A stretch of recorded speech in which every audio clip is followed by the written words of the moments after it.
महामहिम राष्ट्रपति जी, आदरणीय उपराष्ट्रपति जी, गांव गरीब किसान मजदूर के हृदय सम्राट भारत के प्रधानमंत्री जी, लोकसभा के माननीय अध्यक्ष जी और इस सभागार में उपस्थित सभी सम्मानित सांसद, भूतपूर्व सांसद और आमंत्रित सबों को मैं सादर नमस्कार करता हूँ। मुझे ये उत्कृष्ट कैसे समझा गया? न मेरा बाप उत्कृष्ट न मेरी माँ उत्कृष्ट, न मेरे खानदान में कोई उत्कृष्ट, न मुझे किसी का अनुग्रह, न किसी का अनुकंपा, न किसी का मेरे पीछे नाम, न मेरे पीछे कुछ, लेकिन फिर भी मुझे उत्कृष्ट चुना गया। मैं चुनने वाले को हृदय से धन्यवाद देता हूँ।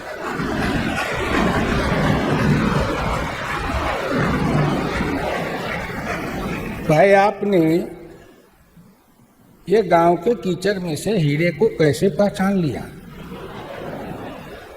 अब तक तो कितने पांव लगे, कितने ठोकर लगे, कितने अपमान सहे, लेकिन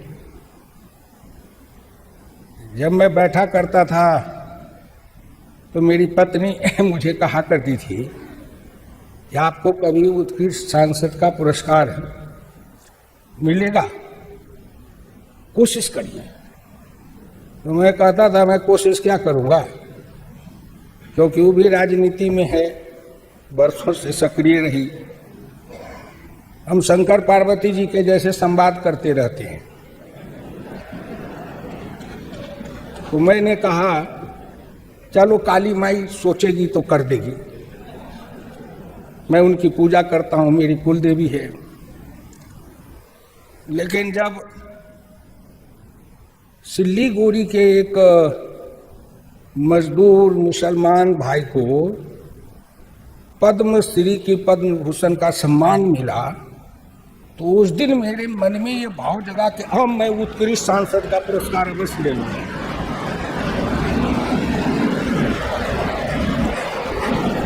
ये अंतर मन से बोध हुआ। क्यों?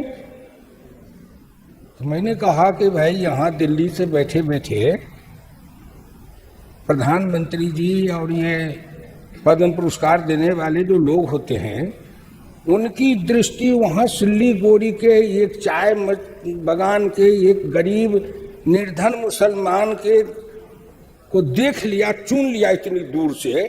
तो मैं तो उनके पास हमेशा रहता हूँ, मुझको कैसे नहीं देखेंगे?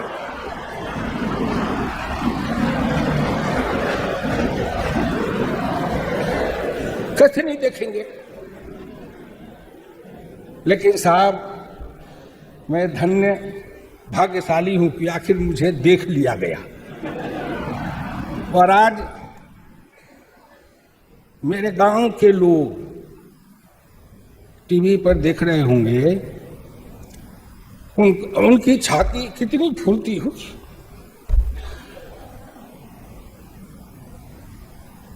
आपने मुझे सम्मानित नहीं किया है। हिंदुस्तान के करोड़ों निर्धन, निर्बल, पिछड़े, दलित, उपेक्षित, उपासित, पीड़ित, प्रताड़ित, वो गरीबनी माँ जो कीचड़ में चलती थी, कभी जीवन में सनलाइट और लाइफ बॉय साबुन नहीं देखा।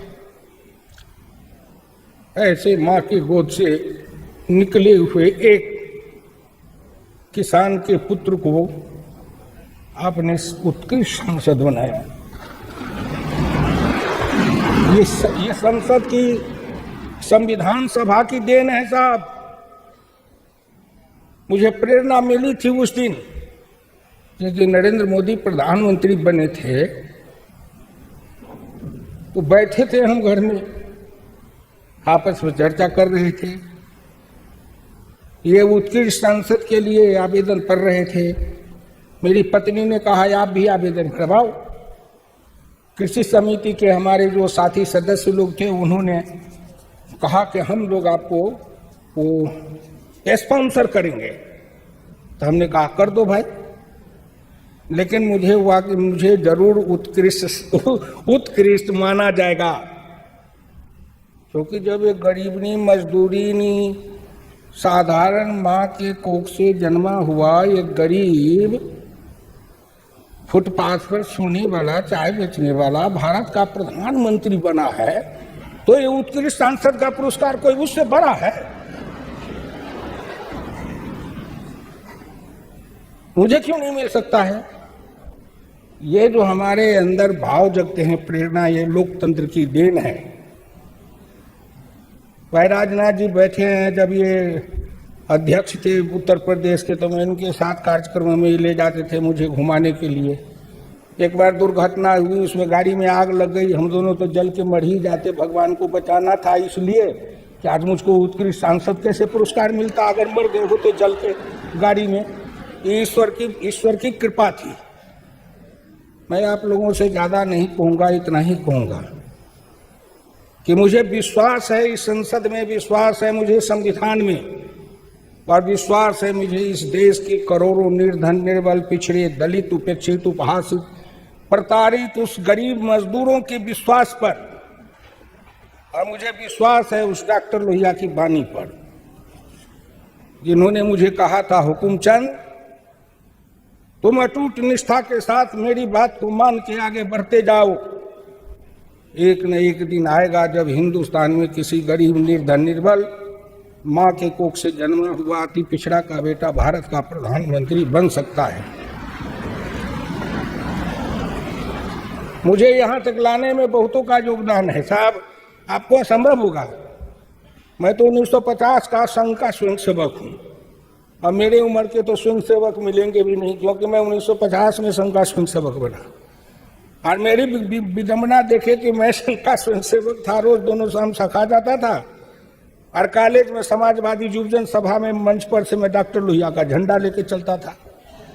और न मुझे समाजवादी पूछते थे कि संघ के स्वयंसेवक हो, कैसे यहाँ आते हो, और न संघ का स्वयंसेवक कोई पूछता था कि आप समाजवादी पार्टी में जाते हो, यहाँ क्यों आते हो। दोनों में कोई नहीं पूछते थे, आजादी के साथ में काम किया। मैं प्रार्थना करूंगा, धन्यवाद दूंगा कि मेरे ऊपर डॉक्टर लोहिया और चौधरी चरण सिंह जी हैं, और कर्पूरी ठाकुर बिहार के थे, निर्धन, निर्बल, मजदूर, बासी भात खाने वाला नाई का बेटा, वो मेरे साथी और बिहार के नेता थे। उनके साथ साथ मुझे पंडित दीनदयाल उपाध्याय के भी जीवन का मेरे ऊपर बहुत असर पड़ा। मैं उनकी गरीबी में रहते हुए उन्होंने जो देश को एक प्रकाश दिया था, रोशनी दी थी हिंदुस्तान के अंदर, उन्होंने एक जमात खड़ा की थी, उसके लिए मैं उनका मेरे ऊपर असर है। लोगों को ये आश्चर्य लगता है कि मैं ऑल इन वन कैसे बन गया। मैं स्वयंसेवक भी बन गया, समाजवादी भी बन गया, लोहियावादी भी बन गया, चरण सिंह के साथ भी, कर्पूरी ठाकुर के साथ भी, और दीनदयाल जी का भी गीत गाता हूँ। तो भाई हिंदुस्तानी हूँ मैं। इस देश में सर्वधर्म समभाव है, सर्व समाज समभाव है।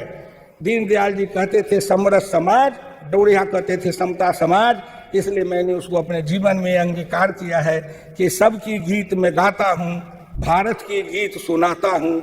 मैं गांव से रहने वाला हूँ, मैं गांव की गीत सुनाता हूँ। मैं किसान का बेटा हूँ, किसान का गीत सुनाता हूँ। आप सबों को धन्यवाद, बहुत बहुत आपके प्रति अनुग्रह है कि आपने मुझे उत्कृष्ट सांसद बनाया। भाई जब नाम सुनता हूँ उत्कृष्ट, तो मुझे लगता है कितना बड़ा हो गया मैं। शायद लगता है कि गीता में भगवान कृष्ण ने जो विराट रूप दिखाया था, शायद उत्कृष्टता प्रदान किए आपने। मैं 77 से आया, 42 वर्ष तक इस संसद के गुंबद के नीचे घूमते रहा, गीत सुनाते रहा। अब तो शायद मैं चुनाव भी नहीं लड़ने वाला हूँ। जीवन के इस अंतिम चरण में 42 वर्ष तक इस संसद में रहने के बाद अंतिम में आपने उत्कृष्टता का पुरस्कार दे करके जो विदाई समारोह में मुझे सम्मानित किया है, इसके लिए मेरा समाज, मेरे क्षेत्र के मधुबनी के गांव के गरीब किसान सभी आपके लिए अनुग्रहित रहेंगे साहब, सभी आपके लिए अनुग्रहित रहेंगे। बहुत बहुत धन्यवाद। बहुत बहुत धन्यवाद। श्री हुक्मदेव नारायण यादव,